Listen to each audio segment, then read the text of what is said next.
भारत के पुराने देशी राज्यों में से एक औंध के अनेकों लोकगीतों में उसके इतिहास और सुख समृद्धि की आशा जगाने वाली नदियों की कहानियां गूंजती हैं।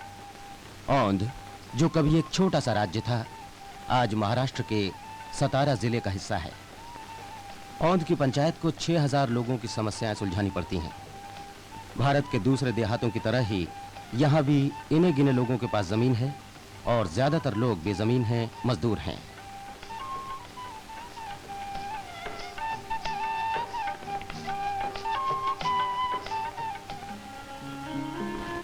औंध के खेतीहर मजदूरों, छोटे किसानों और ज्यादातर देहातों की जिंदगी पीढ़ियों तक बारिश और साहूकारों की कृपा पर निर्भर रही। पश्चिमी घाटों के पास बसा होने के बावजूद भी यहाँ साल भर में कुल 12 इंच पानी बरसता है। बार-बार सूखा पड़ता है।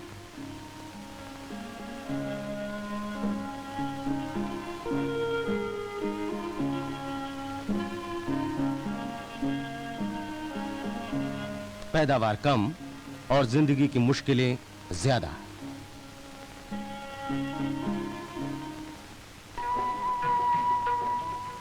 स्वतंत्रता के 25 साल बाद 1972 में औंध में पहला बैंक खुला।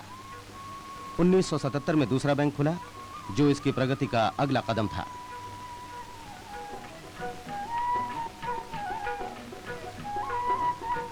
देश के दूसरे क्षेत्रों की तरह ही यहाँ भी यही सिद्ध हुआ कि स्थानीय नेतृत्व और जनसहयोग ही किसी कार्यक्रम की सफलता का प्रमुख आधार है।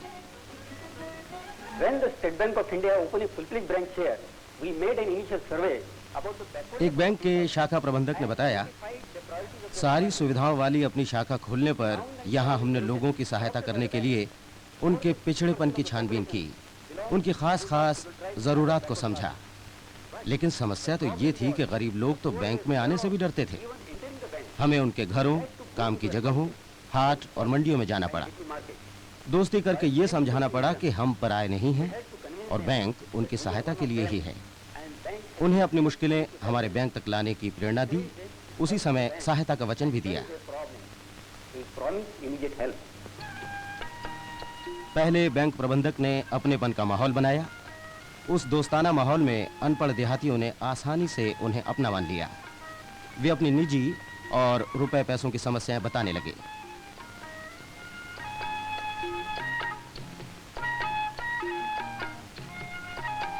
धीरे-धीरे सभी बैंक की सेवाओं का लाभ उठाने लगे।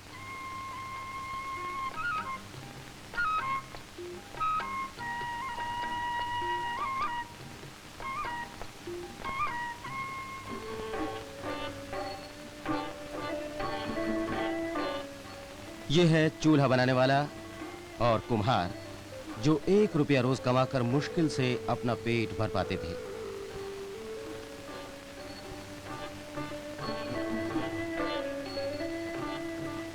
लेकिन जल्दी ही शंकर कुम्हार ने दूसरे कुम्हारों को राह दिखाई। उसकी पत्नी हर रोज परिवार की फटेहाली का ताना मारती रहती थी। बैंक ने शंकर को कर्ज दिया और आज वो ईंटें बनाता है और बेहद खुशहाल है।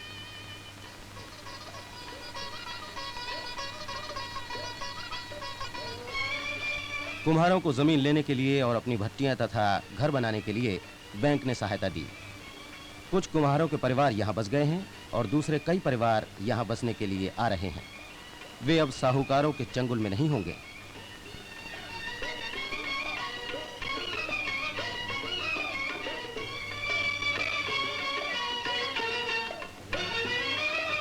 शंकर कुम्हार की पत्नी अब मुस्कुराती रहती है, गुस्सा नहीं होती। मातंग समाज अनुसूचित जातियों में से एक है। वे मजदूरी करने के साथ-साथ थूहर की झाड़ियों से धागे और रस्सियां बनाते हैं।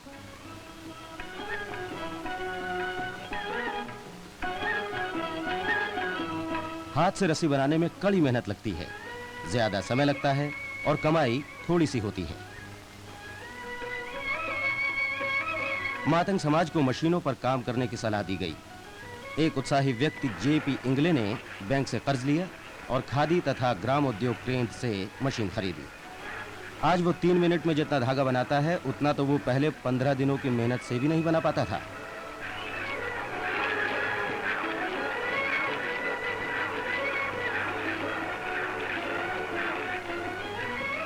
आज कई हस्तकला बिक्री केंद्रों में उसके माल की मांग है।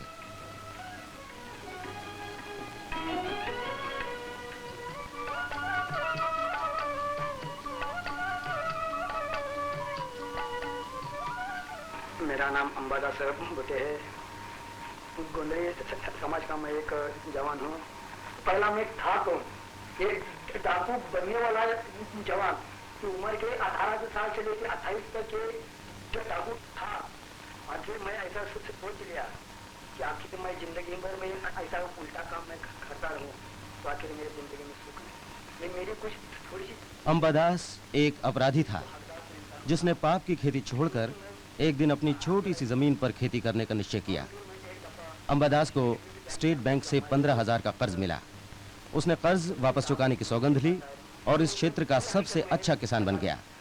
उसके ख्याल से बैंक ही उसके माता पिता हैं।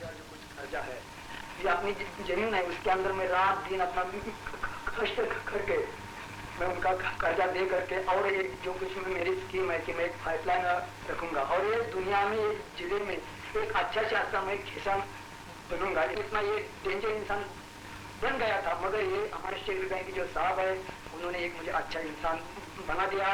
और पिछली हुई जो कुछ मुझे याद आते तो मैं जंगल में अकेला मेरे आंखों से आंसू आते, मुझे साहब ने बहुत अच्छे इंसान मुझे बना दिया।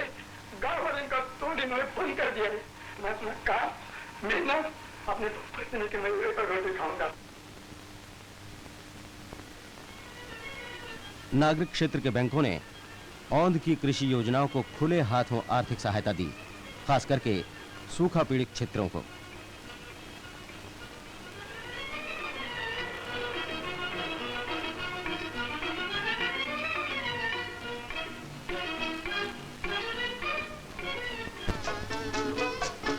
इस फिल्म की शूटिंग के समय संकल्प और विश्वास का एक मार्मिक उदाहरण देखने को मिला। यहाँ 40 अनुसूचित जातियों और जनजातियों के परिवारों ने मिलकर एक कुआं खोदा। हालांकि जिले के अधिकारियों ने तो इस चट्टानी जगह पर पानी मिलने की आशा ही छोड़ दी थी।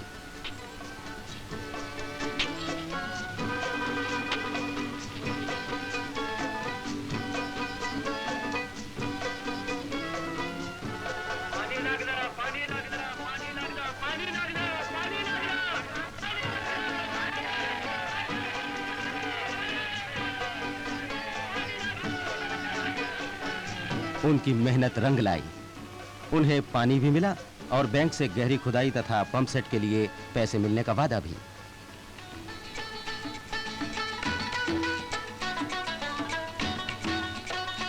धनगर समाज चरवाहे हैं। उन्हें भेड़ बकरियां और गाय भैंस खरीदने के लिए कर्ज दिया गया।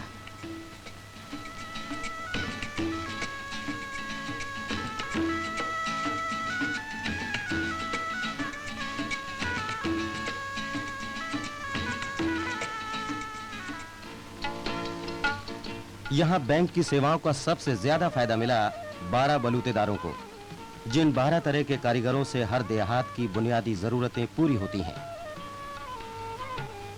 गिने चुने लोगों तक सुविधा पहुंचा पाने वाले बैंक से लोग कभी अनजान थे, लेकिन आज यही बैंक उनकी जान है। बैंक लोगों को काम सीखने में भी मदद देते हैं, जैसे कि आज विधवा भगीरथी जाधव अपने पैरों पर खड़ी है।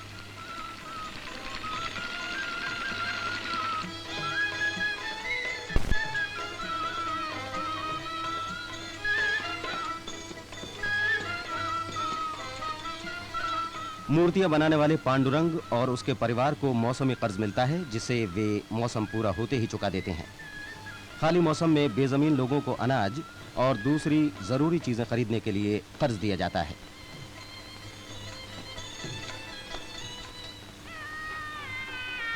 सुरेश पवार ने वाणिज्य प्रमाण पत्र लिया था। बैंक ने उसे निजी कर्ज दिया ताकि वो पूना जाकर इंटरव्यू दे सके। उसे वो नौकरी मिल गई। उसने वो कर्ज चुकाकर अपनी शादी के लिए नया कर्ज लिया है। आज बैंकों ने आगे बढ़कर शादी ब्याह और दूसरे खास मौकों पर भी थोड़े ब्याज वाला कर्ज देना शुरू कर दिया है।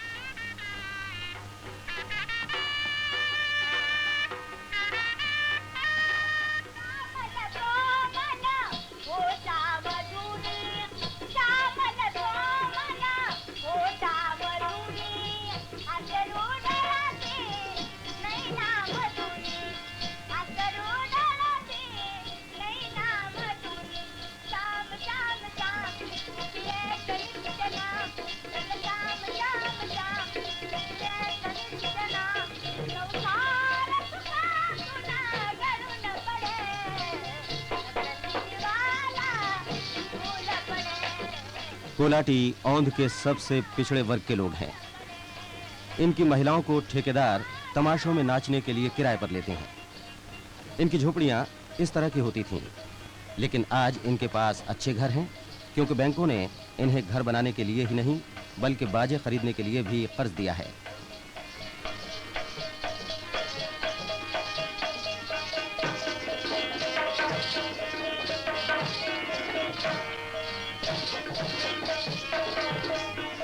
काही दिवसापूर्वी मी फार आजारी होते।